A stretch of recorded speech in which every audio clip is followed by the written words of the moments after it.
Kulam? Ang tono ng pananalita mo! Alam niyo rin ba, Papa, na pinapalitan niya ang mga gamot ninyo? Hoy! Maondang aswang! Ang katulong.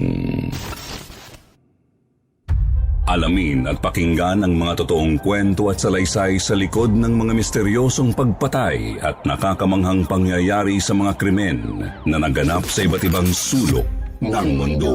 Takip Silim.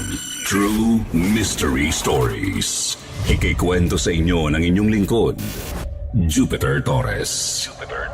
Bisitahin ang aming channel sa YouTube, Takip Silim. True Mystery Stories. Mag-subscribe at i-click ang notification bell para updated kayo sa mga bagong uploads ng Takip Silim. True Mystery Stories.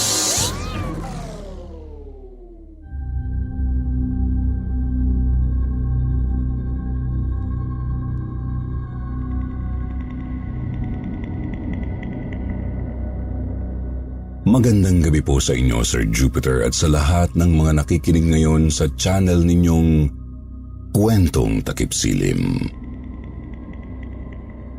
Ako po si Helga, isang simpleng businesswoman. Sumulat po ako sa inyo para mag-share ng kakaiba kong karanasan na naganap. Mga 13 taon na po ang nakakalipas. Kaisa-isa akong anak ng mga magulang kong isinilang na may kaya sa buhay.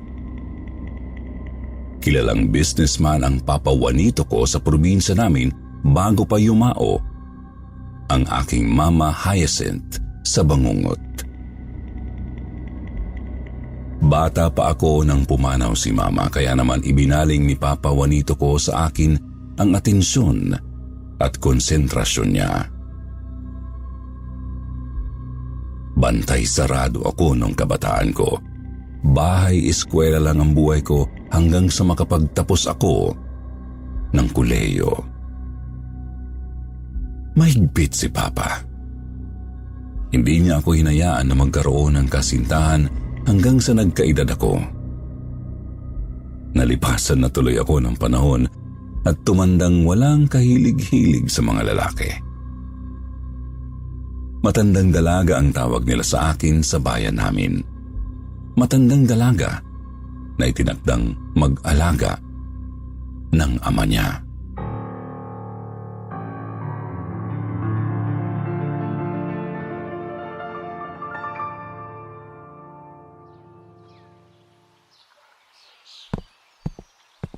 Oh, Diyosa!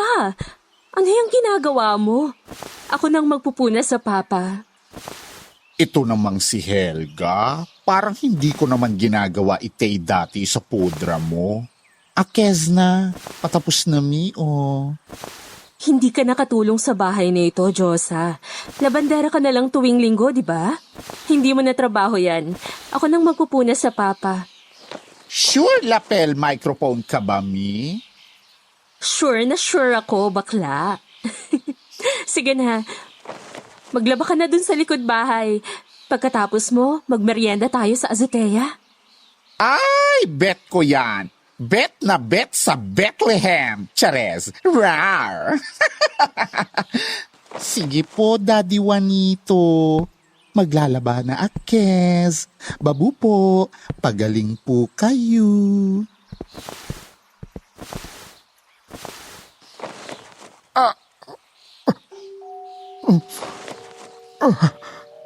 Oh, bakit Papa? Anong masakit sa'yo? Hubarin mo yung... Oh, Aray! Papa, anong nangyayari sa inyo? Uminom na ba kayo ng maintenance ninyo? Nasaan mga gamot nyo? Oh, bakit wala dito? Saan kaya nilagay ni Jose yung mga gamot nyo na ipinatong ko dito sa lamisita? Helga! Tulong! Mahapde! Makirot! Ang alin, Papa?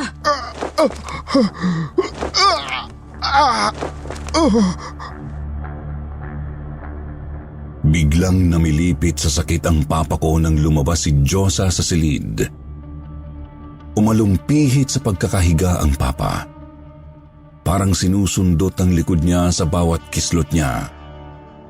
Hindi niya maipaliwanag ang kakaibang sakit. Halos mapasigaw na siya sa sakit nang biglang. Tao po? Tao po! Ha? Teka, may tao, Papa.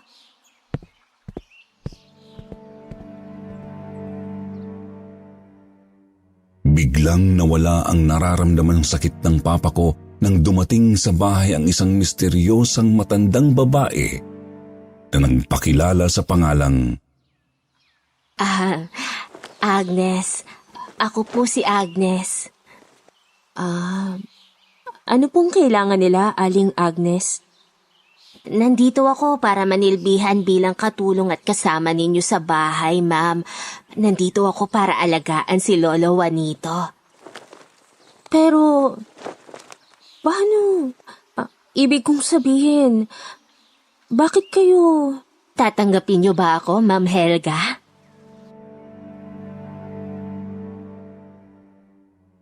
Hindi ako nakakibo, pero tinanggap ko ang alok niya.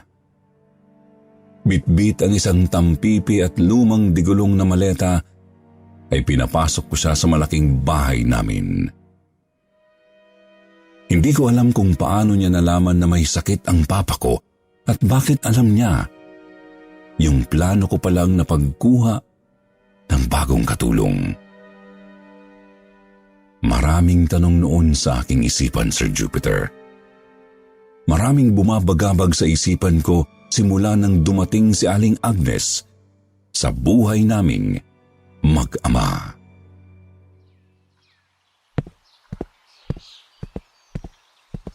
Helga, Papa, good morning. Kumusta ang tulog nyo? sinong kumuha sa bagong katulong? Bakit, Papa? Paano siya nakarating dito sa atin? Magandang umaga po, Lolo Juanito. Narito na po ang almusal ninyo. Ano ang niluto ninyo, Aling Agnes? Mainit na sabaw po, Ma'am Helga. Heto po, Lolo Juanito. Hayaan niyo pong subuan ko kayo. Napawi ang ngiti ko nang makita ko ang niluto ni Aling Agnes. Kulay pula ang sabaw, kasing pula ng dugo at may mga nakalutang na mga malalaking bilugang mata. Anong uri ng pagkain yan, Agnes? Sinabawang mata ng baka. Ano?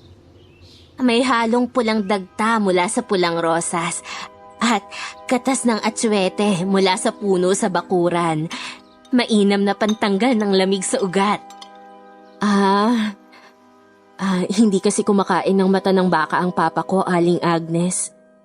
Isang higop lang ng sabaw, Lolo. Sige na. Parang may kung anong puwersa si Aling Agnes na napanganga niya ang papa. Nalunok agad ng ama ko ang pulang sabaw. Maya-maya pa bumulwak ang itim na suka ng papa ko.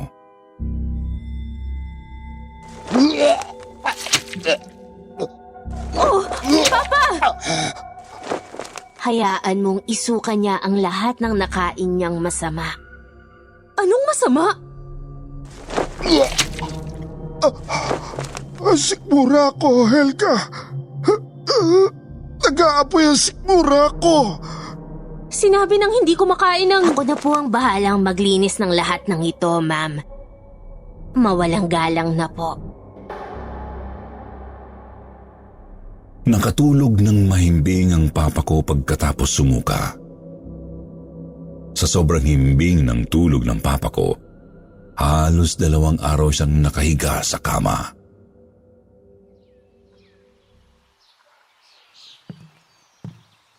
Ma'am Helga? Ma'am, hindi pa kayo kumakain ng tanghalian. Merienda na po. Hindi pa ba kayo nagugutom? Aling Agnes, samahan niyo ako sa ospital. Dalhin na natin ang papa. Ma'am, huwag kayong maingay. Nagpapahinga na po ang papa ninyo. 2 araw na siyang tulog simula nung sumuka siya ng kulay itim. Sa dami ng sinuka niya, bigla na lang siyang pumikit at hindi na dumilat. Baka mamaya, na-stroke na pala ang papa. Hindi, Ma'am Helga. Wala siyang sakit kung susuriing maigi ng mga doktor ang katawan niya. Anong wala? Bakit? Doktor ba kayo para mas magmarunong sa mga tumingin dati sa papa ko? Hindi po ako nagmamarunong, ma'am. Pero may alam ako. At anong alam mo? Alam kong gagaling si Lolo Juanito kung mailalayo siya sa masama. Kaya nga hindi dapat pinapakain ng kung ano-ano ang papa. Bawal sa kanya ang karne ng baka, baboy, kambing, usa.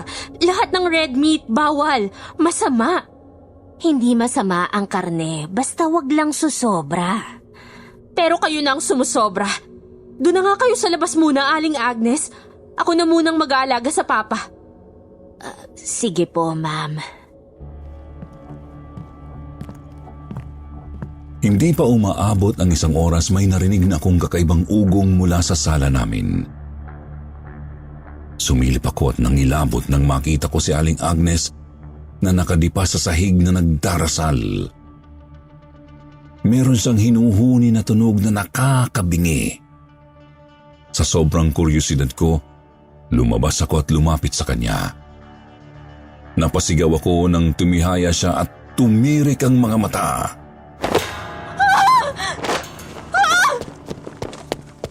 Helga! Ano ba yung ingay na yan? Nagulat ako nang makita kong nakatayo ang papa sa pintuan ng silid niya. Bagong gising ito at tila wala ng karamdaman. Papa? Natutulog ang tao, ang ingay-ingay mo. Padabog na pumasok sa kwarto ang papa. Hinawakan ako sa balikat ni Aling Agnes, tinapik-tapik at nginitian. Bago tuluyang lumabas papuntang bakuran na parang walang nangyari. Lumipas ang panahon. Sumapit ang araw ng linggo. Bakit kayo tumanggap ng syutulong na wis nyo naman kilala? Hindi ko nga rin maintindihan kung bakit siya tinanggap ng papa eh. Helga, girl. Ibang kutob ko sa masyondang yarn. Ano bang vibes mo kay Aling Agnes? Kanina galing akes sa kwarto ni papa mo, di ba, mi? Aba, mi, pinalayas ba naman akes niyang syutulong nyo? Ginirapan pa akay sabay kap-kap sa pickpocket ko. Ano? Kinapkapan ka? Bakit daw? Kukunin ko lang naman yung maruruming damit ni Lolo Juanito. Imbiyer ng masyonda. Feeling ko may lahing aswang si Madir. Aswang? Paano mo naman nasabi, Diyosa? Di mo ba sight ang nguso ni Mama? Walang filtrum. Di ba ganin daw kapag aswang, walay filtrum ang ngususay? Oo nga, no? Ngayon ko lang napansin, bakla. I have a feeling, lalafangin na lang kayo niyan one of these nights. Magjijingat ka, yes. Ma'am, handa na po ang mga maruruming damit ng papa ninyo, Ma'am Helga. Nailagay ko na po sa labahan. Pwede ka nang magsimulang maglaba, Diyosa. Kilalay mo akay, Mother? Mas mukhang kilala mo ako. Anes? Dahil ang dami mo nang nasabi tungkol sa akin, kahit ngayon mo pa lang ako nakita. Maglaba ka na. Umaapaw na yung tubig sa drum.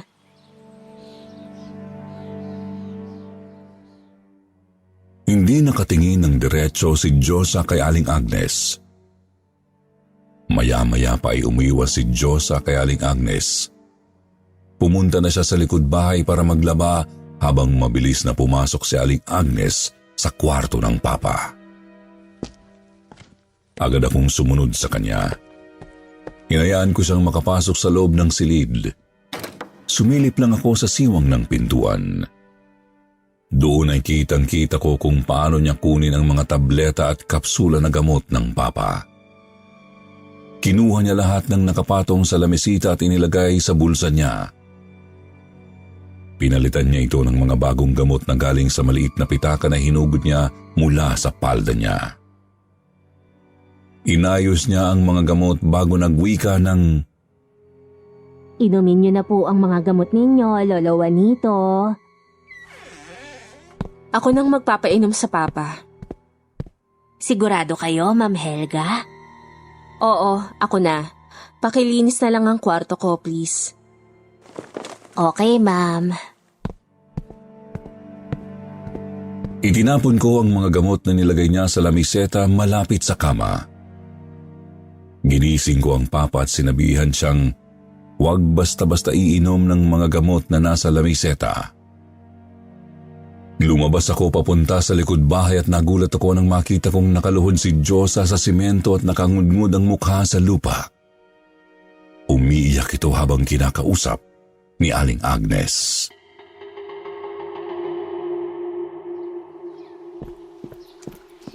Oh, Aling Agnes! Helga!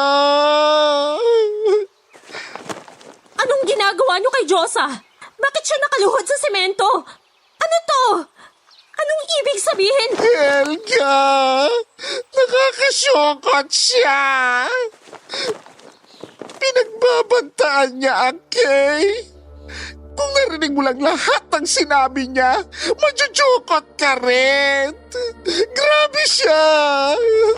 Grabe si Madir sa akin, Mi! Hoy, Aling Agnes! Anong pagbabanta ang ginawa niyo kay Diyosa? Bakit niyo siya inaaway? Matagal na namin kilala si Diyosa. Alam niyo ba yun?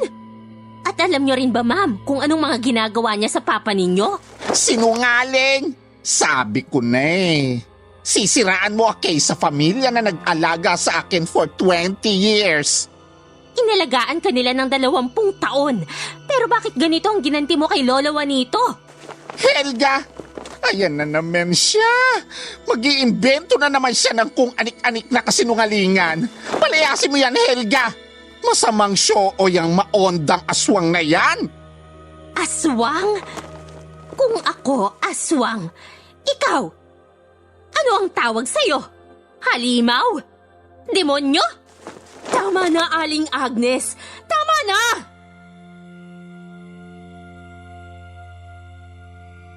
Tinitigan lang ako ni Aling Agnes bago niya mabilis na kinuha lahat ng mga damit na labahan ng papa ko. Pinigilan ko siya, pero malakas si Aling Agnes. Itinapon niya sa nakaabang na siga ang mga damit ng papa. At kitang-kita ko kung paano niya sinunog lahat ng mga ito. Oh, sandali! Bakit mo sinusunog ang mga damit ng papa ko? Nababaliw ka na ba talaga, Aling Agnes? Baliw ang puta! Hoy! Maondang aswang! Shootang inames! Itigil mo yan! Hello! Baliwag bulakad ka ba? Tingnan natin kung hindi ikaw ang masusunog sa impyerno! Bayot! Para akong natameme habang mabilis na nilamon ng apoy ang mga basang damit ng papa ko. Takang-taka ako noon, Sir Jupiter. Paano magliliyabagan ang mga basang damit? Pero bago ko pa masagot ang tanong ko, natupok ng tuluyan ang mga damit ng papa. Hayop ka! Diyosa! Saan ka pupunta? Diyosa, bumalik ka rito! Parang asong nauulol na tumakbo pa uwi sa kanila si Diyosa, Sir Jupiter. Hindi ko alam kung anong nangyari sa kanya pero malinaw na malinaw. Ayaw sa kanya ni Aling Agnes. Agnes! Agnes! Lolo Juanito? Sandali lang po, Lo. Agnes! Halika! Nariyan na po. Tumakbo si Aling Agnes papasok sa kwarto ng papa at ikinandado ang pintuan. Buong maghapon silang nag-usap ng papa doon. Naisipan kong humingi ng sorry kay Diyosa dahil sa ginawa sa kanya ni Aling Agnes. Tumakbo ako papunta sa bahay nila na nasa ilalim ng lumang tulay, malapit sa ilog.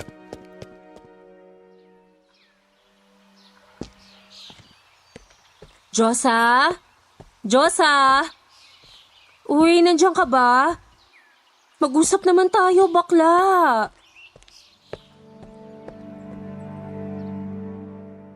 Pero wala na dun si Diyosa. Pumasok ako sa bahay nila na yari sa karton. Walang katao-tao. Wala na rin doon ang mga damit at gamit ni Diyosa. Nag-alala ako, Sir Jupiter. Dinamdam ko yon at lalong nainis kay Aling Agnes. Pero laking gulat ko na lang nang sumapit ang sumunod na araw. Nagising ako sa lakas ng halakhakan ng papa at ni Aling Agnes. Kumakain silang dalawa sa mahabang mesa namin sa kusina. Punong-puno ng masasarap na prutas at pagkain ang hapagkainan. Kasabay ng tawanan nila ang malakas na musika mula sa luma naming ponograpo. Bakit ba ngayon lang kita nakilala, Agnes? Matagal na kitang kilala, Lolo Juanito. Pero ngayon mo lang ako pinabilib. Bakit hindi pa kita natagpuan noon? Baka hindi pa panahon. At saka, baka magalit sa akin ng aking kaibigan.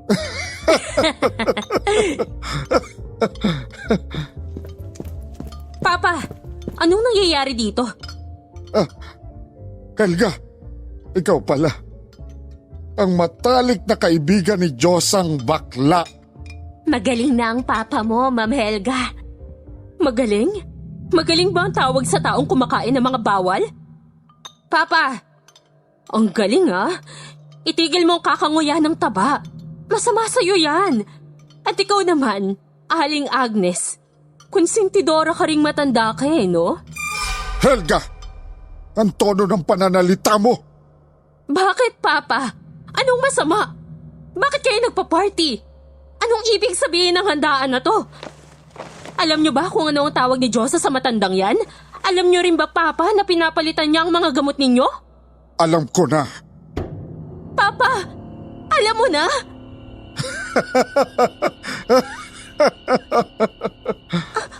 Anong nakakatawa? Nababaliw ka na ba? O baka naman kinukulam mo, Aling Agnes, ang papa ko? Kulam?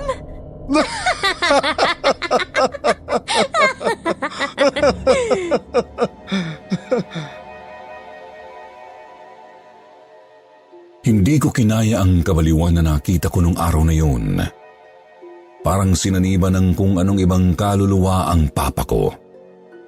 Napakalakas na niya. Para na siyang 30 anyos kung magsalita at kumilos. Nahiwagaan akong lalo kay Aling Agnes. 1 linggo silang ganun hanggang sa hindi ko na natis pa ang nararamdaman ko. Sumabog na ang pagkapikon ko. Aling Agnes, heto na ang tampipi at bulok na maleta mo. Lumayas ka na sa pamamahay namin. Nandyan na rin sa loob ng maleta yung bayad ko sa pangungulam mo sa papa ko. Paalam. Ma'am Helga, hindi ko po pwedeng iwanan ng papa ninyo. Layas! Lumayas ka na! Ma'am, wag po. Pakiusap. Ma'am, Sabing lumayas ka na eh! Kinaladkad ko papalabas ng bahay si Aling Agnes. Wala na siyang nagawa ng itapon ko sa kalsada ang mga gamit niya. Nang pumutok ang araw, nagulat ako sa taong nakatayo sa pintuan ng bahay namin. Diyosa?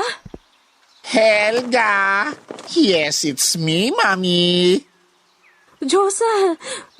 Oo nga, linggo pala ngayon. Halika, mag-almusal tayo. Kumain na ako. Nasaan ang papa mo? Nasa kwarto niya. Kukunin ko lang ang mga maruruming damit niya, ha? Tapos, maglalaban na akay. Kerry? Pumasok si Josa sa loob ng silid ng papa. Sumilip ako sa siwang ng pinto.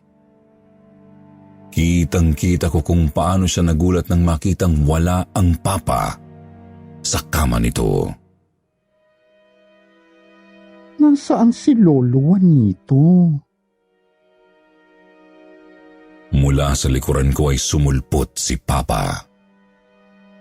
Oh, Papa, anong ginagawa niyo dito sa labas ng kwarto niyo? Shh! Huwag kang maingay. Ipapakita ko sa iyo kung kaano kasama ang baklang yan. Ha? Bakit naman biglang naging masama si Josa? Sumilip tayo sa siwang nitong pinto. Tingnan mo. Tingnan mo kung paano niya papalitan ang mga gamot ko ng mga pagkain galing sa kulam. Pagkain galing sa kulam?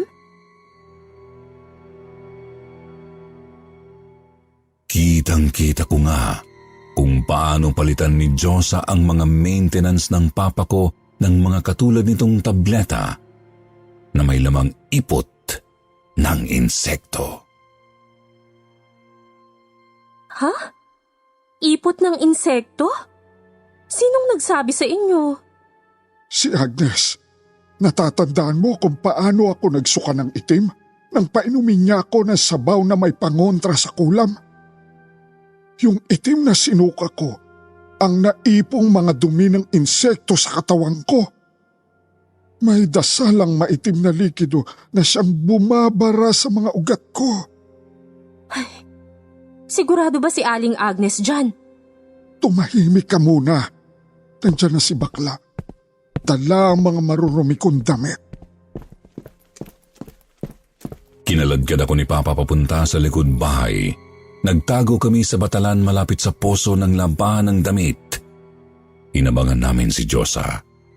Maya-maya pa ay nakita namin siya na tinipon ang lahat ng panloob na damit o underwear ng Papa. Dahan-dahan niyang inamoy-amoy at dinilaan isa-isa ang maruruming underwear ng ama ko.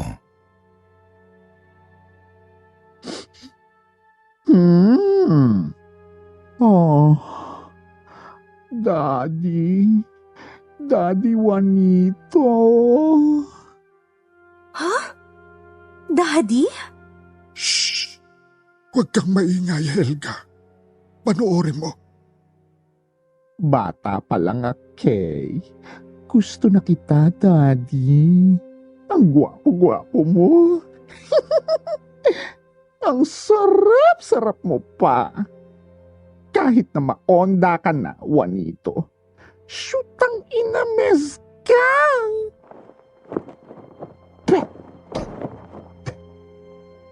Ayan.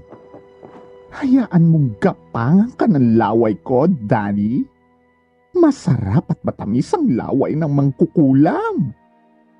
Papasukin mo sa lahat ng butas mo. Sabi ni Agnes, ang laway ni Josa ang dahilan ng pananakit ng mga paa, binti at hita ko.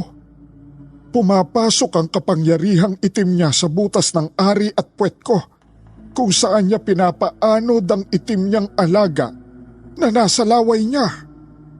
Alagang nasa laway? Oo, itim na anino. Kampo ng demonyo. Nagawang alisin ni Agnes ang aninong sa katawan ko sa pamamagitan ng pagdipa niya sa sahig at pagsambit ng ritual. Ibig sabihin, Papa, si Josa ang mangkukulam? Sinong nandyan? Ako! Nagulat ako nang biglang lumabas si Papa mula sa pinagtataguan namin at binuhusan ng asin na galing sa bulsa niya si Josa. Aray! Anong ginagawa mo, Daddy? Ulul! Hindi mo ako daddy! Bakla ka! Josa! Nalalapnos ang mukha mo! Gusto mong maagnas ng tuluyang bakla ka? Hindi! Kung ganon, bakit mo ako kinukulam? Dahil masama kang amo! Nilalait mo ako! Minamaliit! Pinandidirihan! Pinapahiya mo ako palagi! Bata pa lang ako nang magpaalipin sa iyo. Minahal kita! Higit pa sa pagiging ama. Pero tinrato mo kong halimaw. Dahil ano? Dahil bakla ako? Kaya napalayasin mo ko bilang katulong. Sinimulan ko ng buhayin ang pagiging mangkukulam ko! Bakla! Napakasama mo! Papa, akin na yung asin! Etong bagay sa mukha mong walang kilay! Isinaboy ko lahat ng asin na pangontra na dala ng papa ko sa mukha ng baklang ingrata na si Diyosa. Nagtatakbo ito at hindi na muli pang nagpakita. Nang gabing yun, muling dumating si Aling Agnes sa bahay namin. Dati akong matalik na kaibigan ng mama mo, Ma'am Helga. At isa akong mangkukulam, oo. Isang mabuting mangkukulam. Magkaiba ang masama sa mabuti, Ma'am Helga.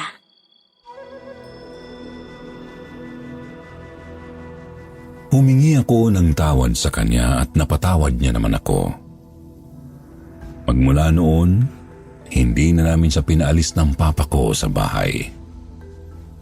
Sa katunayan, hanggang ngayon, katulong namin siya. Dito na po nagwawakas ang aking kwento. Salamat po sa pakikinig. Adios.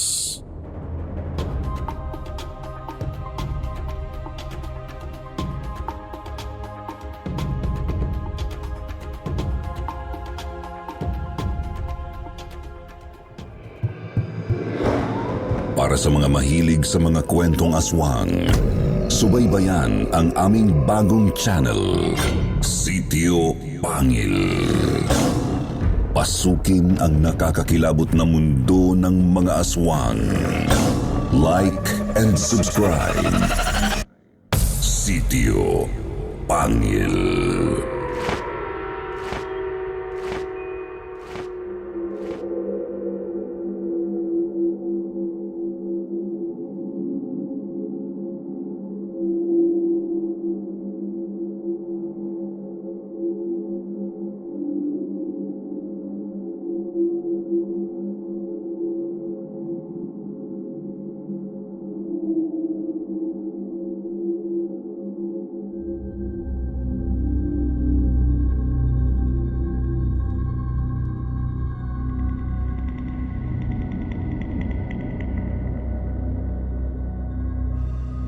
Kumusta kwentong takipsilim?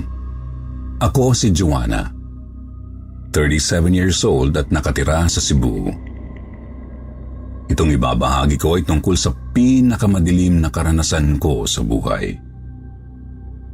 Karanasang ibinunga ng kakulangan ko ng pananampalataya at pinasidhi ng isang mapagsamantalang nilalang.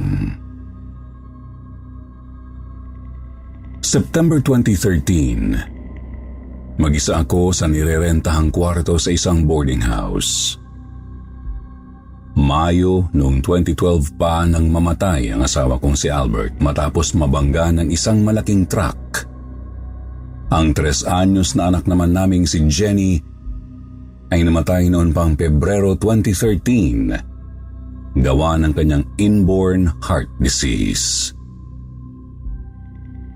Subalit hindi pa rin mawala-wala sa isip ko ang itsura ng asawa kong nakahandusay sa kalsada.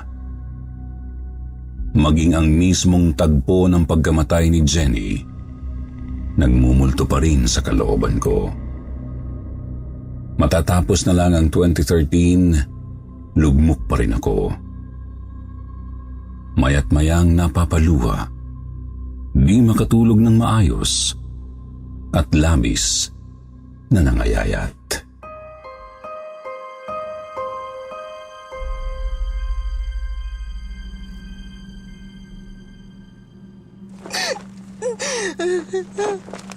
Bakit kailangan ko pagdaanan lahat ng to?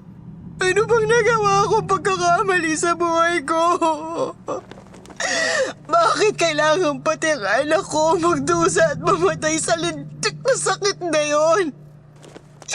Naging mabuting tao naman kami ni Albert, ha?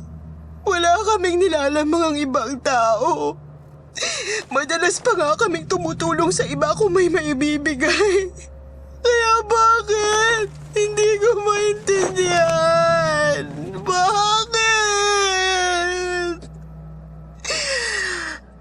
Yun ay dahil hindi ka mahal ng Diyos, Joanna. Tinalikuran ka ng Panginoon mo.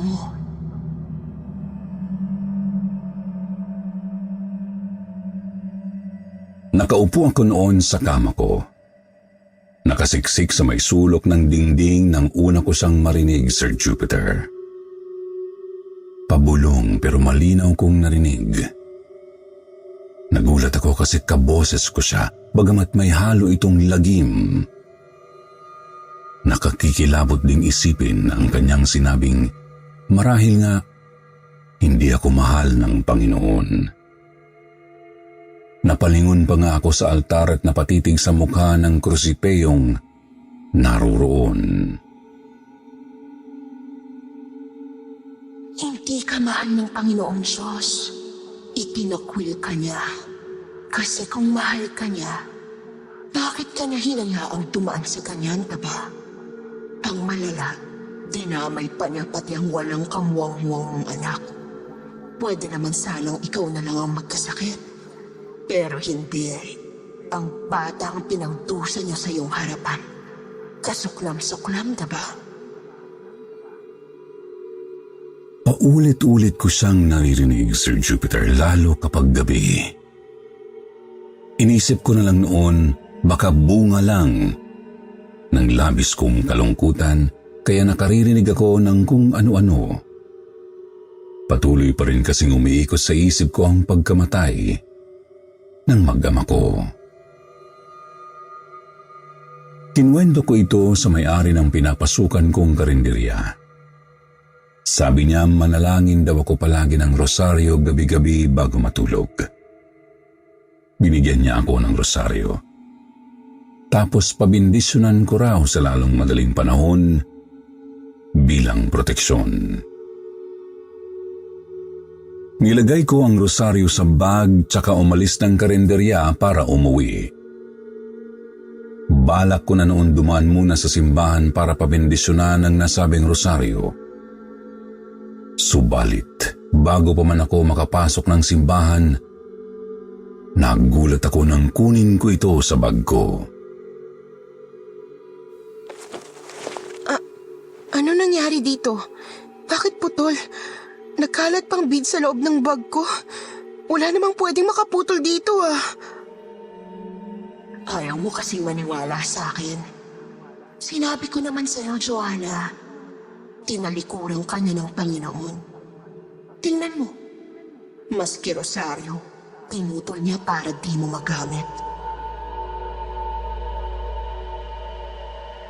Inisip ko pa rin pong guni-guni ko lang ang kakaibang bulong at sadyang nagkataon lang na naputol ang rosaryo sa bag ko. Binala kong bumili na lang ng bagong rosaryo kinabukasan tapos magsimba na rin para mapabindisyonan ito. Subalit sadyang pinipigilan ako ng kung anong puwersa, Sir Jupiter. Huwag mo nang palakin yan. Mabibigo ka lang, Joanna. Siya na mismo nagtutulak sa'yo palayo sa kanya eh. Huwag ka nang bumalik doon. Isa pa, hindi mo naman siya kailangan. Hindi mo kailangan ng ganong klaseng Diyos, diba? Pagkahiga ko pa lang sa kama noong gabing yun, narinig ko na naman ang kakaibang boses. Mas malakas at malinaw ng bahagya, bagamat may halo pa ring lagim. Kinilabutan ako. Ramdam kong may yumakap sa akin kahit wala namang ibang tao sa madilim kong kwarto. Lumipas ang ilang minuto, hindi bumitaw kung anong yumayakap sa akin. Sa isip ko noon, bakit mainit siya? Katulad ng isang totoong buhay na tao. Hindi ba isang multo ang yumayakap sa akin? Bakit hindi ko maatim na bumangon at tumakas kahit natatakot na ako? Bagamat kinikilabutan nakatulog ako sa kakaisip kung sino o ano ang kasama ko sa kwarto. Pagkagising hindi ko may paliwanag na ligaya ang nararamdaman ko. Napakagaan ng pakiramdam ko, animoy nabanlawan palayo ang lahat ng lungkot ko sa katawan.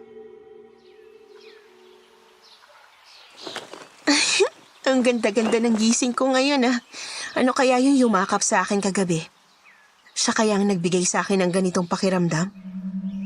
Sabi ko naman sa'yo, di ba? Hindi mo siya kailangan. Kaya mong mabuhay nang wala siya. Huwag ka mag-alala, Joanna. Sasamahan kita. Hindi kita tatalikuran. Di tulad ng ginawa sa'yo ng iyong Panginoon. Lumipas ang mga araw, Sir Jupiter, tinamasa ko ang gagaanang loob na hatid ng bago kong kaibigang nagpakilalang si Mira. Araw-araw pinapaulanan niya ako ng mabubuting mga salitang nagpapaalala sa akin kung gaano kaganda ang buhay. Pinatunayan niyang kaya kong makabangon mula sa dalawang magkasunod na trahedya ng buhay ko. Nang hindi umaasa sa Panginoong tinalikuran ako. Sa katunayan, dumaan nga ang Pasko at Bagong Taon nang hindi ako nagsisimba, bagay na sa isip ko noon, hindi na kailangan. Enero 2014. Nasa isang eskinita ako noon habang naglalakad pa uwi ng boarding house, Sir Jupiter. Walang ibang tao. Bagamat ramdam ko namang naririyan ang kaibigang hindi ko pa rin nakikita. Bukod tanging mga yabag ko lang ang nag-iingay, samantalang liwanag lang ng buwan ang tumatanglaw sa daan. Hanggang sa may narinig akong kaluskos at nakita ang isang puting pusang lumundag pa ibaba sa sahig. Napatigil ako sa paglalakad at lumingon naman ang pusa sa akin. Lumingon din ito sa paligid ko. Halatang may tinitignan sa likod ko. Lumingon din ako. Walang tao. Bagamat ramdam kong naroroon si Mira. Joanna, may hihingin sana akong pabor sa'yo. Pabor? Ano yun? Di ba? Tinulungan naman kitang makabangon mula sa matinding lungkot. Oo. At pinagpapasalamat ko yun ng malaki. Huwag mo sanang isiping humihingi ako ng kapalit. Subalit, may kailangan kasi ako para manatiling malakas. Para masamahan kita sa habang panahon. Pero, di naman kita pipilitin kung ayaw mo. Ano ba yon, Mira? Sabihin mo na, tapos titingnan ko kung magagawa ko ba. Ialay mo sa dilim ang pusa. Ha? Ialay mo sa dilim ang pusa. Ialay mo sa dilim ang pusa. Ialay mo sa dilim ang pusa. Pag-alingaw-ngaw ng boses ni Mira sa isip ko ang huli kong naalala noong sandaling yun, Sir Jupiter. Nang magkamalay ako, natagpuan ko na lang ang sariling hawak ang bangkay ng pusa. Bali ang liig nito at sumisirit ang dugo mula sa liig. Nakaguhit din ng hugis pentagram ang dugo ng pusa sa sahig. Anong nangyari? Bakit patay na tong pusa? Salamat, Joanna. Maraming salamat sa alay mo. Kaibigan nga kita. Ha? Ako? Inalay kong pusa. Bahagya akong nahintakutan nang makita ko ang isang figurang itim sa likod ko, Sir Jupiter. Malabo kasi madilim at mukha lang siyang isang aninong nakatayo. Napatakip din ako ng ilong dahil sa nag-amoy asupre ang paligid. Gayunpaman, naaninag kong napakatangkad ni Mira at napakaganda ng kurba ng katawan. Hindi naman nanlilisik ang kanyang mga matang kulay ubi ang balintatao.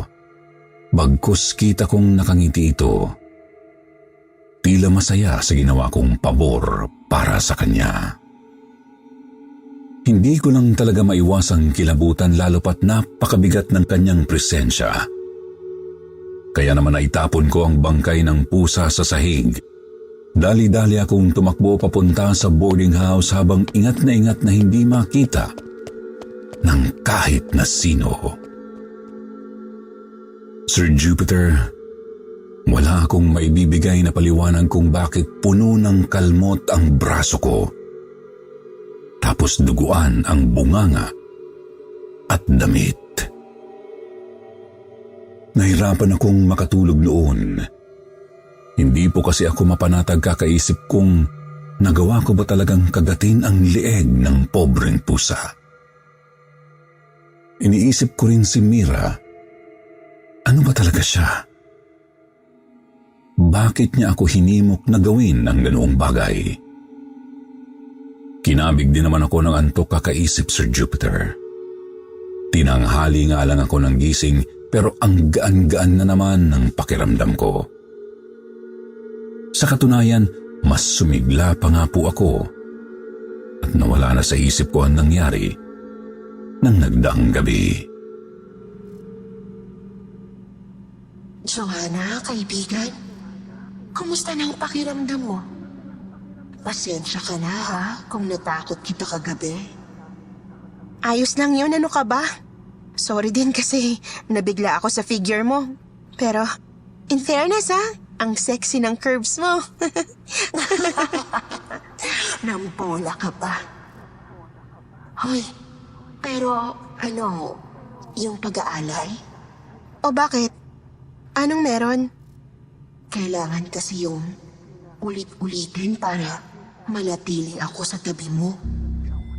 Ganun ba? Oo. Pero ikaw naman ang magpapasya, Joanna. Ikaw ang magpapasya kung gusto mo akong manatili o hindi. Kung gusto mo, kailangan nating ulitin ang pag-aalay kung kailan kailanganin. Sige, payag ako. Talaga, Joanna? Oo naman, basta ikaw. Ipangako mo lang ding hindi mo ko iiwan ha. Siyempre hindi. Pangako. Hindi ko na ipinagtaka ang sinabi ni Mira, Sir Jupiter. Hindi ko siya ulit nakikita noon. Pero alam kong masaya rin siya sa kasunduan namin. Ano lang ba ang konting sakripisyo para sa ikagaganda ng buhay ko at ikatutuwa ng kaibigan ko, di ba? Oo nga pala, Joanna. May isa pa akong maliit na pabor. Huwag kang mag-alala. Hindi naman ito madugo. Ano yun? Yung krusipeo at Biblia sa altar mo. Sunugin at itapon mo na. Hindi mo na naman siya kailangan eh. Nandirito naman na ako.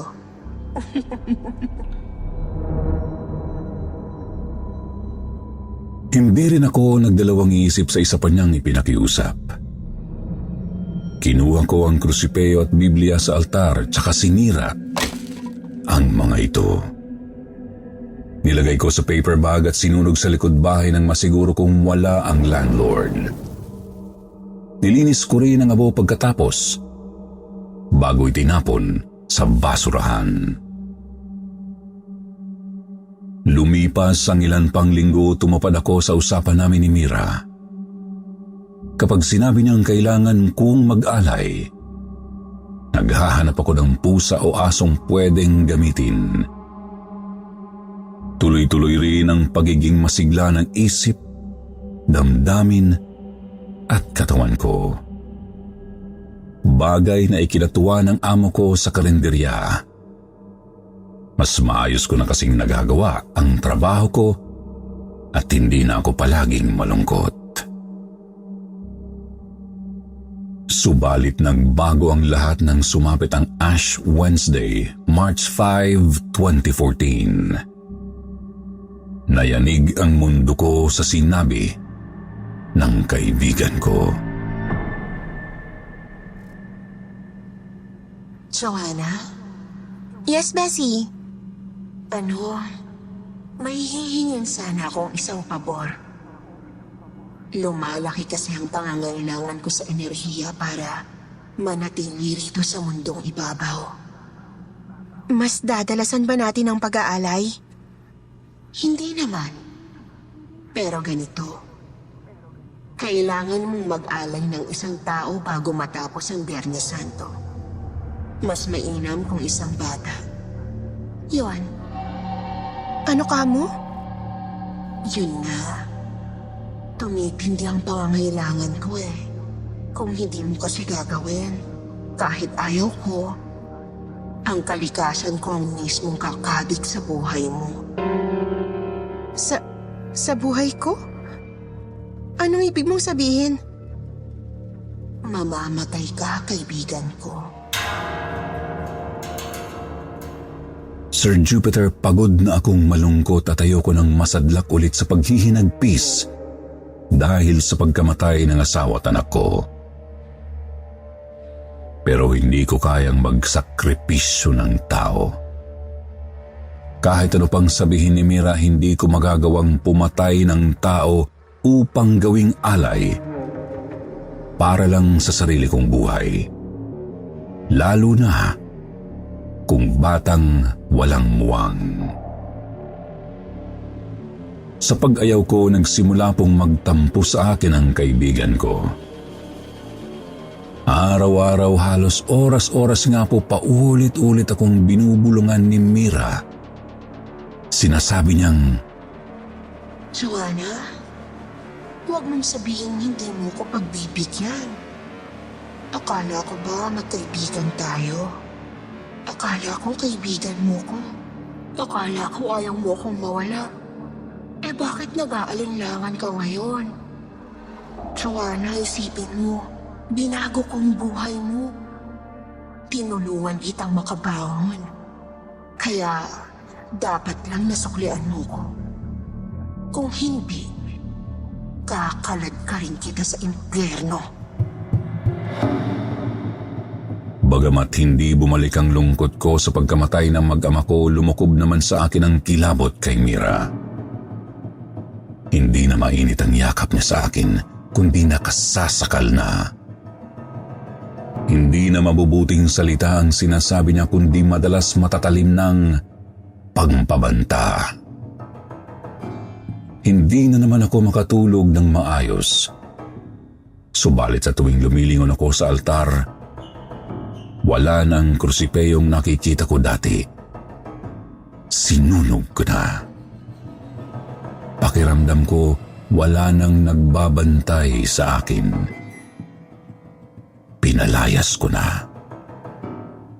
Sa halip, bugod tanging si Mira na ang nakikita ko, Sir Jupiter. Kahit saan ako lumingon, nakikita ko ang figurang itim ng harapan o sa sulok man ng paningin ko.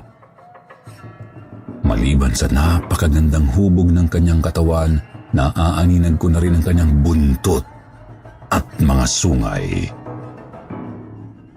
Doon ko napagtanto kung ano ang kaibigan ko. Nakakalungkot. Hindi mo na ako kinakausap, Joanna. Ayaw mo na ba sa akin? Ayaw mo na ba akong maging kaibigan? Pagkatapos ng lahat, tatalikuran mo ko. Kagaya ng ginawa ng Panginoon mo sa'yo. Sumapit ang Biyernes Santo, Sir Jupiter. Hindi tinitigilan ni Mira ang pagpapaalala sa akin sa mangyayari kung hindi ako susunod. Hindi ako mapalagay at ilang araw na akong walang tulog noon. Hindi na rin ako pumapasok kasi wala talaga ako sa katinuan. Desperada na ako, kaya kahit napakalakas ng pagalingaw ng boses ni Mira sa isip ko, pinilit kong sumali sa prosesyon ng pasyon. Talagang lumapit ako sa may harapan kung saan ang sasakyang may speakers, Sir Jupiter. Gusto kong marinig ang umuugong na panalangin. Gusto kong marinig ulit ang salita ng Panginoon. Pero walang ibang kumakalampag sa tenga ko kundi ang boses ng kaibigan ko. Ng kaibigan kong demonyo. Nanginginig na ako, naiiyak na ako at nawawalan na ng pag-asa. Medyo nahihilo na rin dahil sa init ng araw at palyadong disposisyon. Lumingon-lingon hanggang sa nagkatagpo ang tingin namin ng isang madre. Ninitian niya ako. Iha, ayos ka lang? Bakit parang matamlay ka? Gusto mo ba ng tubig? Nagtaka ako. Paanong narinig ko ang boses niya? At hindi lang narinig. Napakalinaw pa nito sa pandinig ko. Napakalinaw sa puso. Sa pagtitig ko sa kanyang nababahalang mga mata, hindi ko napigil na umiyak, Sir Jupiter, at humingi ng saklolo.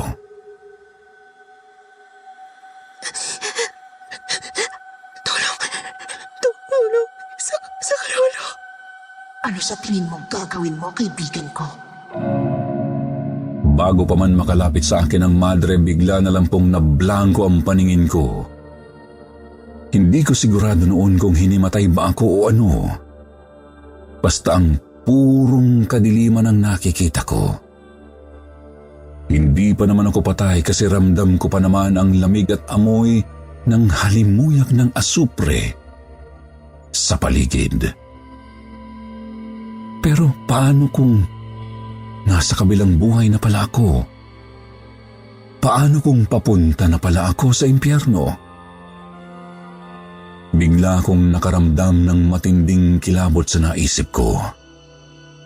Naisip ko po kasi hindi ito imposible dahil nakipagkaibigan ako sa demonyo.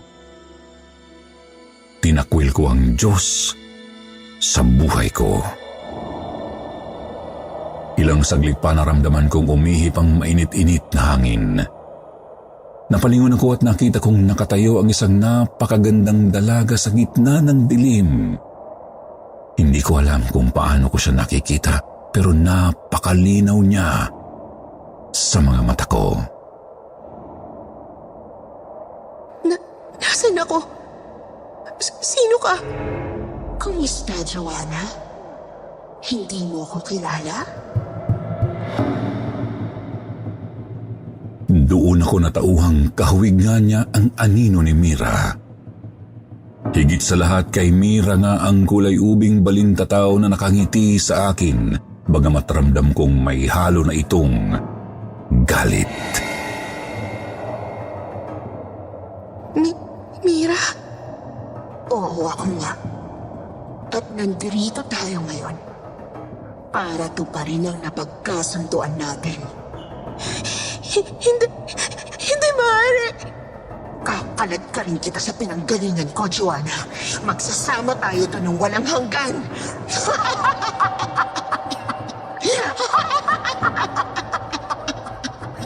Umikot-ikot sa paligid ko ang napakalakas na hangin, Sir Jupiter. Ramdam kong itinutulak ako nito paibaba ng napakabilis habang walang puknat si Mira sa pambubulabog sa isip ko. Takot na ako. Kinikilabot ang isiping sa impyerno na nga ako paroroon at mukhang wala na akong takas. Subalit naramdaman kong may humawak sa kamay ko. Bagamat wala naman akong nakikitang ibang naroroon, kita kong kumunot ang noo ni Mira at nagngalit ang kanyang mga pangil. Kahit kailan pakialamero ka talaga, tinalikuran mo na itong hampas lupang to. Huwag mo nang bawiin. Akin na si Joanna. Akin na siya! Hinihila ako nang hindi ko nakikitang nilalang paitaas habang pinipilit naman akong itulak ni Mira pababa. Tanaw ko ring nahihirapan ang babaeng demonyo at unti-unti nang lumulutang ang tunay niyang anyo. Ang makinis na balat ng hubot-hubad niyang kataway biglang natabunan ng napakakapal na balahibong itim. Bigla rin po siyang nilamon ng apoy kaya't napadaing siya ng malakas. Tama na! Itigil mo na to! Tama na!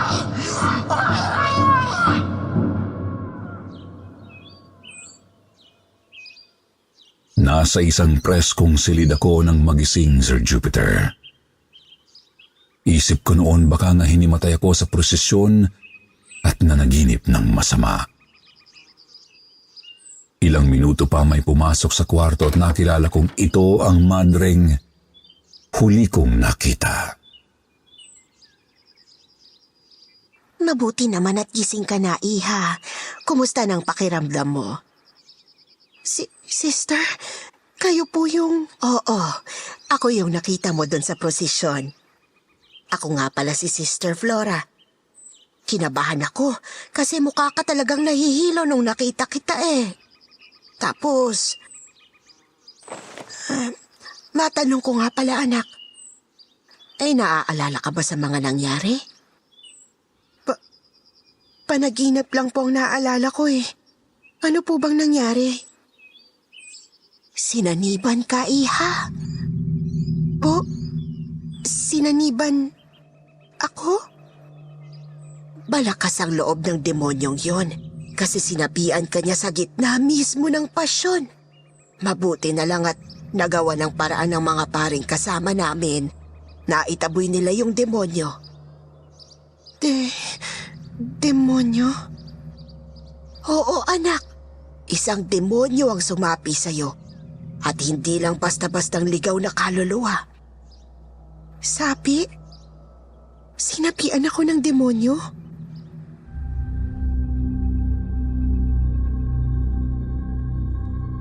Sapi?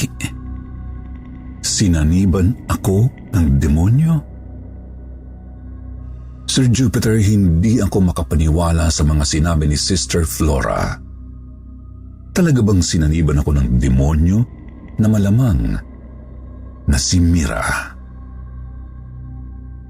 Napaiyak ako, sabi ko kay Sister Flora, gusto ko lang namang makawala sa kalungkutang dala ng pagkamatay ng mag-ama ko. Hindi ko naman intensyong talikuran ang Panginoon. Hindi ko intensyong magpaalipin sa dyablo. Hindi na po nagsalita si Sister Flora noon. Sa halip, ngumiti siya sa akin at niyakap ako ng napakahigpit. Pakiramdam ko, natagpuan ko na ang pagpapatahang matagal ko nang hinahanap-hanap. Pagmamahal na kailan may hindi pala ako tinalikuran. Simula noon nanilbihan na ako sa simbahan, Sir Jupiter. Aktibo sa lahat ng mga gawain sa pananambahan. Tapos na masukan bilang sekretary sa kanilang opisina. Sa pagdaan ng panahon, nagawa ko ring unti-unting makabangon mula sa malungkot kong nakaraan. Hindi madali pero nagawa ko sa tulong ng may kapal at ng kanyang mga alagad na gumabay sa akin. Sa ngayon, kontento na ako sa buhay. Hindi na ako nag-asawa ulit. Ngunit nag-ampon ako ng isang batang palaboy. Sa kanya ko ibinuhos lahat ng pagpapalang ibinigay ng Panginoon sa akin. Lahat. Habang patuloy na ipinapanalangin ang mahal kong mag-ama na nasa piling ng Diyos. Sana po kapulutan ng aral itong kwento ko. Lagi nating tatandaang totoo ang mga demonyo. At naghihintay lang sila ng pagkakataon para kabigin tayo palayo sa Panginoon. Sa mga pagkakataong ito, tibayan natin ang ating pananampalataya.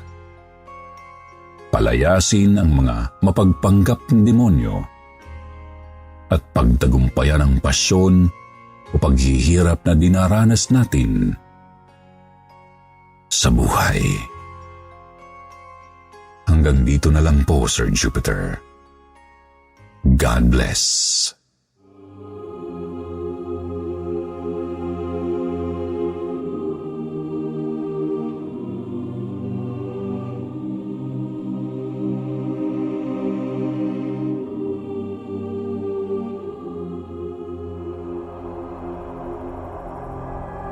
Sa mga kakwentong takipsilim naming mahilig makinig sa mga narrations, huwag niyo pong kalimutan ha, bumisita kayo sa isa pa naming channel na Sityo Bangungot. Puro narrations na ang ilalagay namin doon para po ito sa inyo sa mga gustong makinig ng mga kwentong pampaantok. Ito na ang pampatulog nyo tuwing 8 p.m. ng gabi. Huwag niyo pong kalimutan. Sityo Bangungot.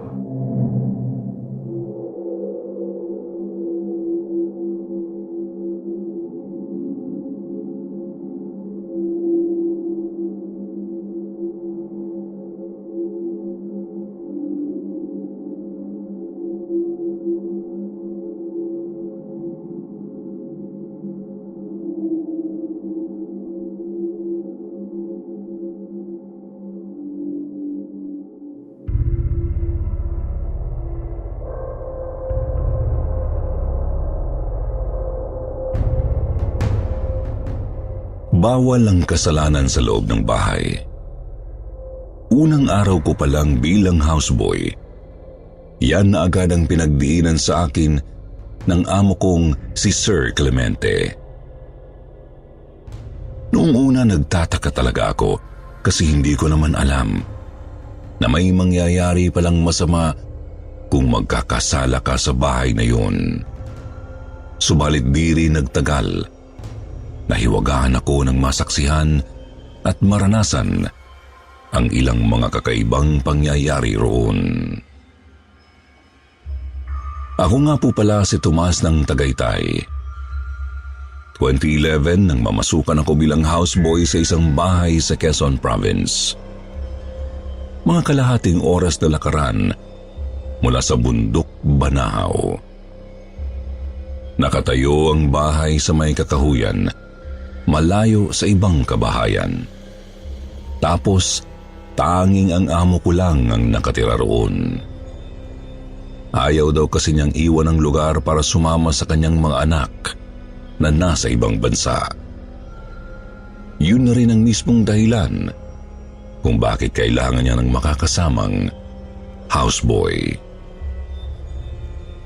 Medyo kinikilabutan nga lang ako sa bahay ni Sir Clemente. Napakatahimik po kasi. Lalo kapag gabi. Puro tunog ng hangin, mga hayop gubat at mga kuliglig ang naririnig ko. Dagdag pa ang mga ribulto ng mga santong nakakalat sa buong bahay. May maliliit, may malalaki. Yung iba, mararamdaman mong tila nakatitig pabalik sa iyo kapag tinitignan mo. Pagkatapos meron pang isang cabin na bawal buksan sa bandang likod ng bahay. Hindi ko alam kung ano ang naroroon. Basta wag ko lang daw buksan. Kapag nililinis ko naman ang bakuran sa may likod bahay, palagi kong nararamdamang may kung sino sa loob. Palagi ring amoy insenso sa bandang yun ng bahay. Amoy na kung tutukuyin ko ang pinagmumulan, galing sa mga siwang sa gilid ng pinto. Madali lang naman ang trabaho ko roon, Sir Jupiter, lalo't mabait naman si Sir Clemente. Tagalinis, tagakumpuni ng mga nasisirang mga bagay, tagapamalengke, at tagalaba.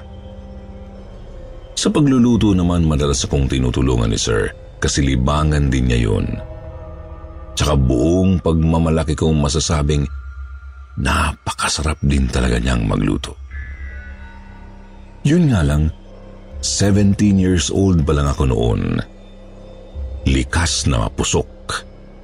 Kaya hindi ko maiwasang labagin ang pangunahing panuntunan ni Sir Clemente sa bahay. Nagkasala ako. Nagsinungaling tungkol sa hiniram kong pera sa kanya. Sinabi kong idaragdag ko sa ibibigay sa nanay ko kahit ipinambili ko lang naman talaga ng bagong damit.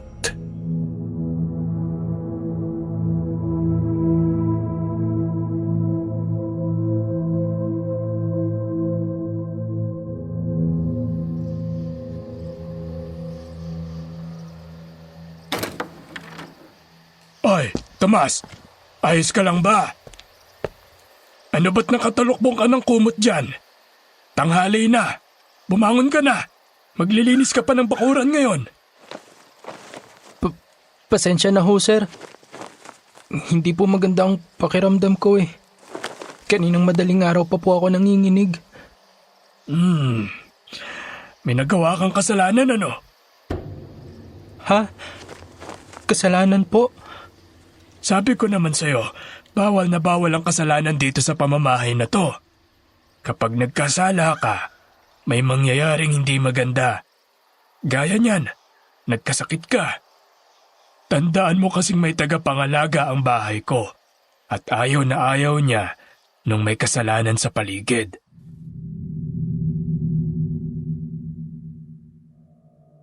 Sa totoo lang, hindi pa ako kumbinsido noong unang nagkasakit ako, Sir Jupiter. Ang hirap naman kasing paniwalaan, lalo't wala naman akong nararamdamang kakaiba sa bahay na yon. Kabaliktaran pa nga kasi napakagaan at napakasigla palagi ng pakiramdam ko roon. Hindi ko maramdamang may ganoong klaseng sumpa ang bahay. Kung sumpa nga itong matatawag. Subalit ang pagkakasakit ko matapos magkasala ay nasundan pa ng ilang ulit, Sir Jupiter. Nakaramdam ako ng matinding pagkahilo buong araw nang isipin kong tumakas isang gabi at babalik makalipas ang ilang oras. Birthday kasi ng isang kaibigan ko noon at alam kong hindi ako papayagan ni Sir Clemente na umalis ng basta. Hinimatay ako nang magpuslit ako ng malalaswang magazine sa loob ng bahay. Nanikip naman ang dibdib ko nang maisip kong maghiganti ng magkaatraso sa akin ang isang kakilala. Tapos nilagnat ako ng napakataas noong hindi ko sinasadyang mahulog at mabasag ang isang rebulto ni Santo Niño. Basta iba't ibang sakit ang nararamdaman ko sa tuwing nagkakasala ako. Pero palagi naman akong malusog at masigla kapag wala akong ginagawang masama. Kapag tinatanong ko naman si Sir Clemente kung ano ang meron sa bahay, hindi naman siya sumasagot. Nginingitian lang niya ako. Ngiting ramdam kong magkahalong pagtawa sa akin. Pagpapaalala ng dakila niyang panuntunan at paglilihim ng kung ano. Kaya hindi na lang ako nangungulit at sinusubukan na lang ang lahat ng makakaya ko para makaiwas sa kasalanan. Hanggang sa isang araw may kumatok sa bahay, Sir Jupiter. Nagtaka ako kasi nga, malayo naman ito sa ibang mga kabahayan. Kaya sino naman ang maliligaw doon? Siyempre ayaw kong pakampante. Kami lang ni Sir Clemente ang nasa bahay mahirap na. Kaya sinilip ko muna sa pinto kung sino ang nasa labas. 3 tao ang nakita ko. Pawang mga nakapolo na kulay puti at mukhang mga disente naman. Tansya ko nasa mga edad 40. Naisip kong siguro kakilala ng amo ko kaya pinagbuksan ko. Kahit may konting agam-agam pa rin ako.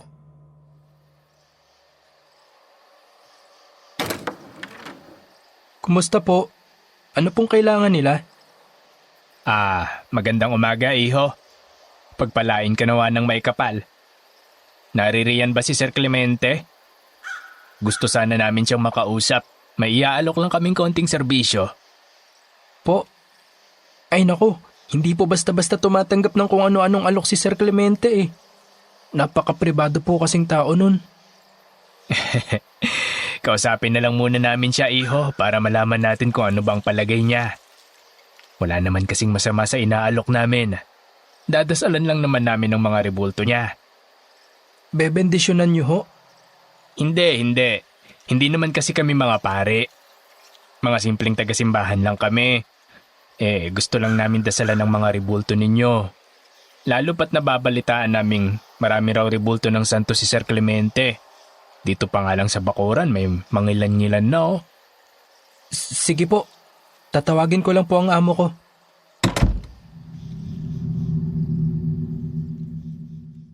Tinawag ko na rin po agad si Sir Clemente noon. Nasa isip kong mabuti na rin para siya mismo ang kumilatis sa mga dumating. Nagkausap naman sila agad ng amo ko. Pero hindi nawala ang pag-aalinlangan ko sa grupong yun. Hindi pa ako sigurado noon basta pakiramdam ko talagang may mali na hindi ko matukoy. Si Sir Clemente naman pangiti-ngiti pa rin. Ang hirap basahin kung pinagkatiwalaan ba agad niya ang mga dumating o hindi. O siya, aalis na kami. Babalik na lang ako kinabukasan ng gabi para simulan ng pagdarasal. Medyo mahaba-habang trabaho to kasi marami kayong rebulto eh. Ayos lang po. Sabi naman ni Sir Clemente, ipaghanda ko raw kayo ng matutuluyan para sa isang buong gabi. Kami na rin po ang sasagot sa hapunan at almusal ninyo. Wala namang bayad itong serbisyo namin. Pero sige, masamang tanggihan ng biyaya. At oo nga pala, Paterno. Paterno ang pangalan ko. Naghihinalaman wala akong nagawa kundi ihanda ang kwartong tutuluyan ng magiging bisita namin. Sinabi pa sa akin ni Sir Clemente na kasalanan ang maging mapanghusga. Kaya pinilit ko na lang na isang tabi ang iniisip ko. Kung sa bagay, nasabi rin naman niyang protektado ang bahay mula sa lahat ng masasamang loob. Marahil yung pinanghahawakan niyang lihim ang dahilan kung bakit kampante lang siyang humarap sa grupo ng kalalakihan. Nagulat ako dun ah. Ikaw pala. Ano bang kailangan mo? Pasensya na sa interruption mga kakwentong takip-silip. Nasagi kasi ng multo yung rebulto dito sa bahay. Nainis daw kasi merong mga nakikinig na hindi naman nakasubscribe. Kaya subscribe na kayo. Baka sa inyo pa manggulo to. Balik tayo sa kwento. Kinabukasan ng gabi, bumalik nga si Mang Paterno, pero wala siyang kasama. 9:00 na po noon, kaya tulog na si Sir Clemente. Pinapasok ko naman ang dumating at pinakain.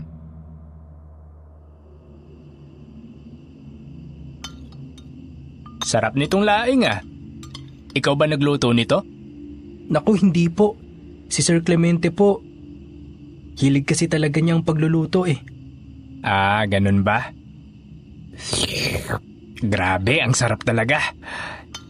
Teka, saan nga pala si Sir Clemente? Tulog na ho, Manong. Wala pang 8:00, tulog na po kasi talaga yon. Huwag po kayong mag-alala. Ako na pong bahala habang nandito kayo. Ako na ang sasabay sa inyo paikot sa buong bahay.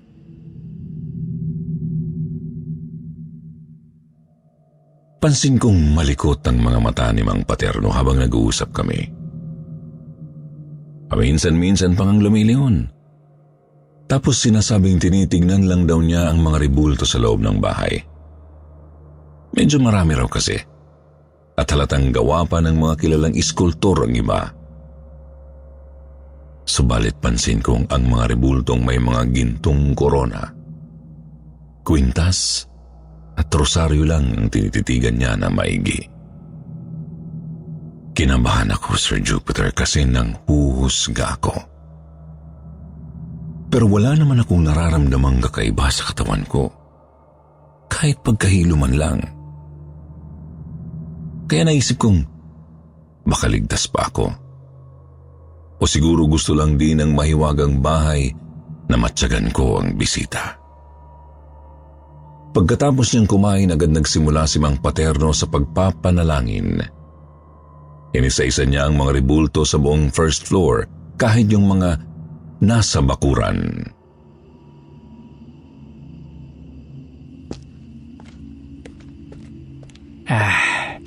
Napagod ako doon ah. Iyon na ba lahat? Meron pa po sa second floor. Tatapusin po ba ninyo ngayon? Wag na. Bukas na lang pagsikat ng araw. Hating gabi na rin kasi. Tapos, baka inaantok ka na. Ay, sige po, Manong. Dadalhin ko na po kayo sa tutuluyan ninyong kwarto. Nakakahiya naman. Pero salamat talaga ha.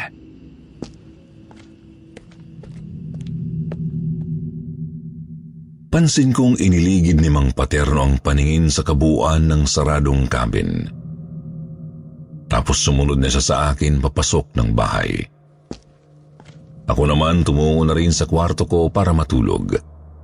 Ang kaso, hindi ako dinadalaw ng antok.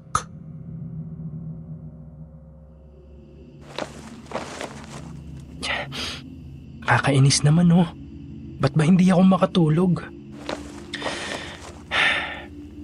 Paano nga naman kung masamang loob talaga yon? Ewan, hindi talaga ako mapalagay. Bahala na nga.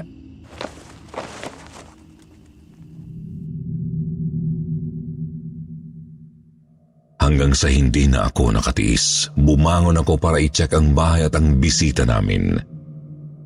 Sakto namang narinig kong tumunog ang cellphone ni Mang Paterno nang papalapit na ako sa pinto ng kwarto niya.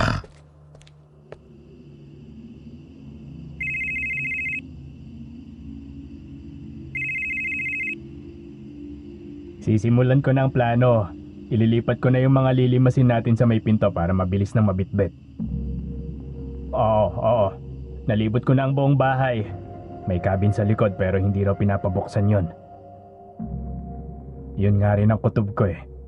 Malamang may tinatagong jackpot doon sa loob. Basta. Bilisan nyo na.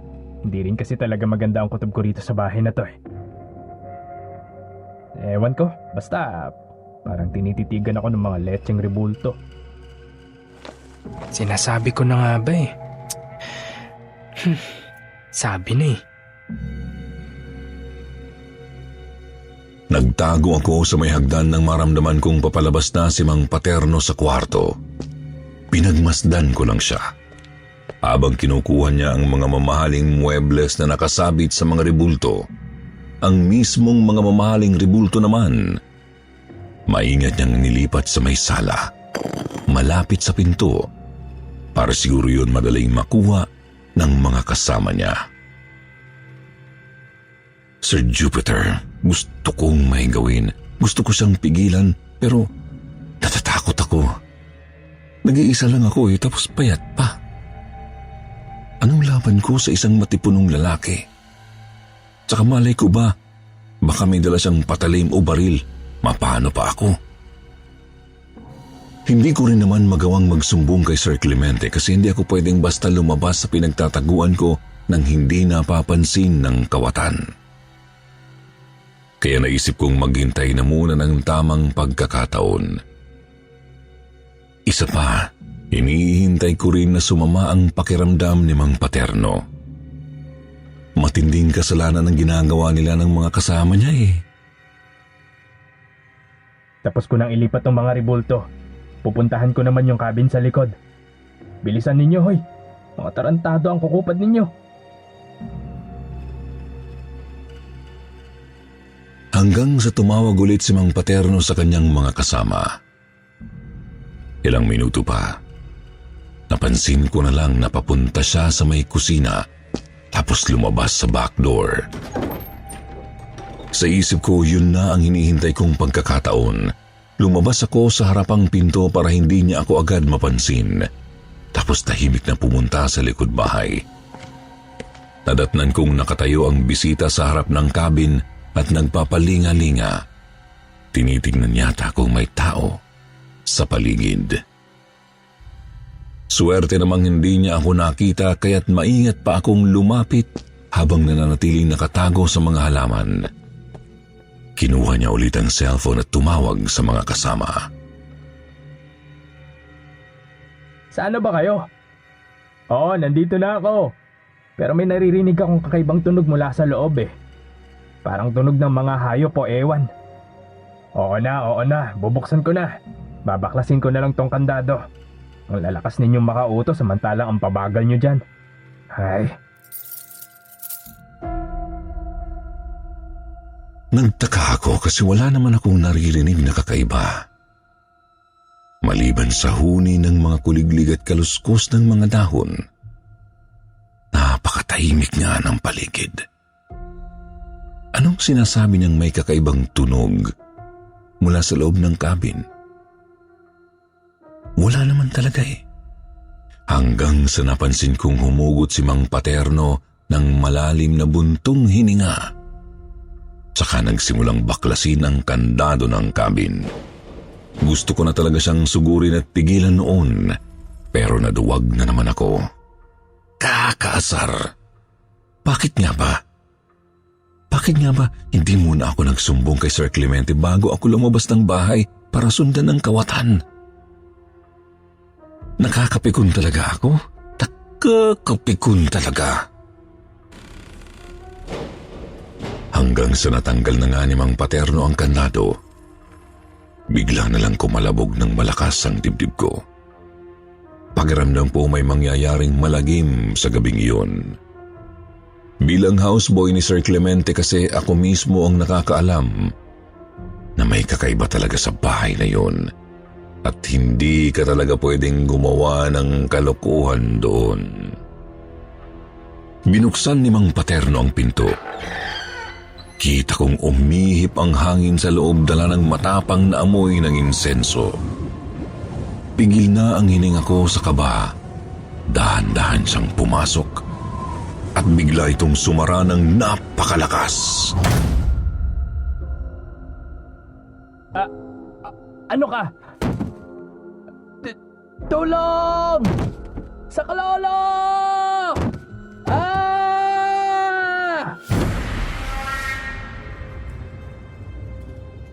Tuluyan akong nilukob ng kilabot nang magsumigaw si Mang Paterno sa loob bagamat wala naman akong naririnig na kalabog. Mukhang wala namang nangyayaring gulo roon na pwede niyang ikatakot. Nasa isip ko lang, may nakita kaya siya sa loob ng cabin? Iba't di na lang siya lumabas kung nasa alanganin na siya, di ba? Nang matauhan ako, sinubukan kong buksan ang pinto, Sir Jupiter. Pero hindi ko man lang ito maigalaw kahit wala ng kandado. Kinalampag ko ito pero ayaw talagang magbukas. Wala akong magawa kundi maghintay na makalabas si Mang Paterno. Hindi ko rin naman kasi siya pwedeng iwan. Natatakot kasi akong baka bumukas bigla ang cabin habang wala ako at makatakas ang magnanakaw. Ilang minuto pa akong naghintay hanggang sa dahan-dahang bumukas ng bahagya ang pinto. Nakakikilabot marinig ang langit-ngit nito. Marahan ding umihip papalabas ang usok ng insenso kasabay ng napakalamig na hangin, yung tipong lamig na sagad hanggang buto. Tinulak ko ng mahina ang pinto upang tuluyan itong buksan. Kabalo akong sumilip sa loob at nagtaka kasi si Mang Paterno lang ang nakita ko roon. Maliban sa 7 kandilang nakatayo ng pabilog sa gitna. Nakasindi ang mga ito, kaya kita ko ang lalaking nakasiksik sa may sulok, nanginginig at tulala. Mang Paterno? Manong, anong nangyari sa inyo? Halimaw! May halimaw dito! Saklolo! Ilabas niyo ako rito! Uwi na ako! Ayoko na! Halimaw? Anong halimaw? Halimaw! May halimaw! 4 ang mukha! Mukhang tao tapos merong mukhang leon, toro at agila. Ang bibilis nila. Hindi ko mahabol ng tingin. Nakakahilo. Tapos masyadong maliwanag. Masakit sa mata. Nagpaikot-ikot ang apoy. Basta, ayoko na rito. Uwi na ako. Halimaw!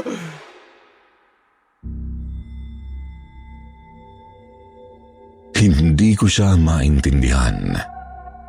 Sa totoo lang, hanggang ngayon hindi ko pa rin lubusang naiintindihan ang paulit-ulit na sinasabi ni Mang Paterno noong binuksan ko ang cabin. Hindi ko rin maunawaan ang mga markang nakasulat din sa mga dingding at sahig sa loob ng cabin. May mga hugis bilog, bituin, araw, buwan at mga anghel. Tapos mga nakasulat na hindi ko alam kung anong wika. Paulit-ulit inilalarawan ni Mang Paterno ang mga nakita niya kahit noong nagising na si Sir Clemente. Isinuko na namin ang magnanakaw sa mga pulis. Nasa kote rin ang mga kasabwat nito kasi nabangga pala ang kanilang sasakyan habang papunta sa amin. Gayunpaman, hindi ko itatangging puno ako ng kilabot noong gabing yun. Pakiramdam ko nagsasabi siya ng totoo at hindi lang dala ng pagkawala sa katinuan. Pakiramdam ko naroon lang sa kabin ang anumang nakita ng magnanakaw. Hindi ko na nga po napigil na magtanong sa amo ko tungkol doon.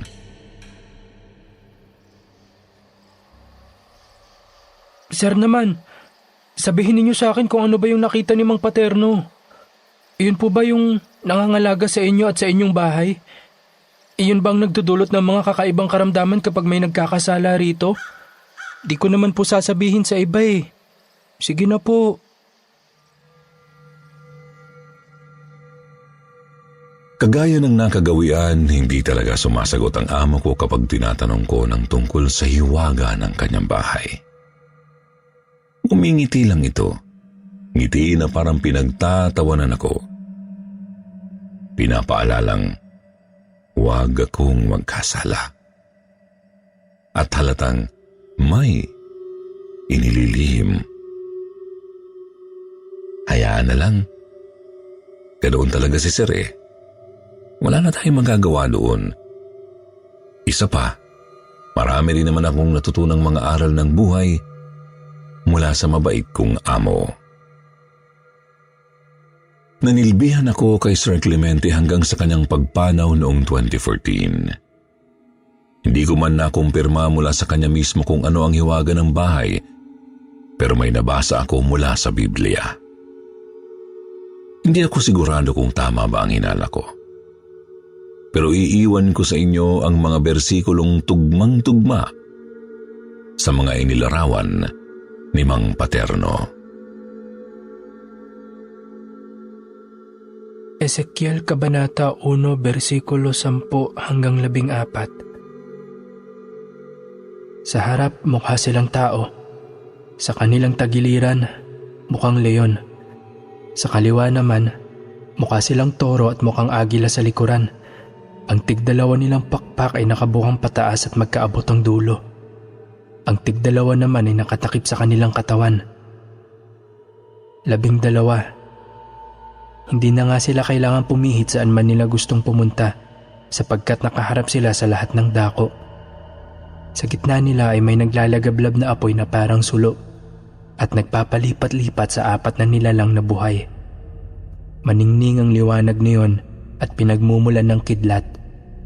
Ang 4 na nilalang ay nagpaparoot paritong simbilis ng kidlat.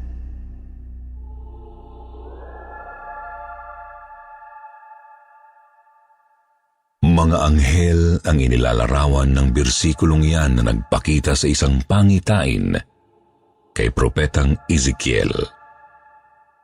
Kaya napaisip ako, mga anghel ba ang nakita ni Mang Paterno? Mga anghel ba ang nangangalaga kay Sir Clemente at sa kanyang bahay? Kung hindi, ano kaya sa tingin ninyo? Aminado akong hindi ako sigurado kaya eto at nagbabaka sakaling maliliwanagan ng ilan sa inyo ang isip ko.